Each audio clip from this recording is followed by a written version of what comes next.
Eto, napansin ko lang sa taniman ko na mas maraming insekto ngayon or peste kapag malamig ang panahon. Tama po ba ang obserbasyon ko? Ching ng Rizal. Mm,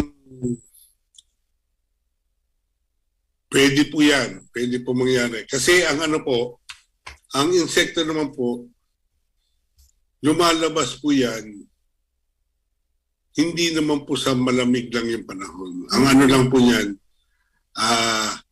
kumbaga, ano na po tayo, papunta na po tayo ng summer. Kumbaga po, may init, may lamig, May lamig. may init, may lamig. Mm-mm.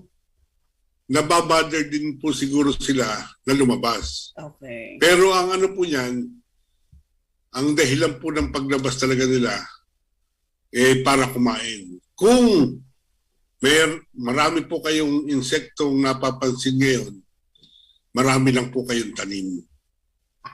Okay. Kumbaga marami po silang Pagpepiestahan. sisirain sa inyo. Kumbaga po, i-ano na lang po nyo, observe na lang po nyo ng mabuti. Hindi ba tuwing maliwanag ang buwan, maraming ganyan, mga insekto? Hindi naman. Wala naman sa buwan niya. Wala, naisip ko lang. Hindi naman kaya nga lang, yung kasi, pag maliwanag ang buwan, nakikita mo yung yung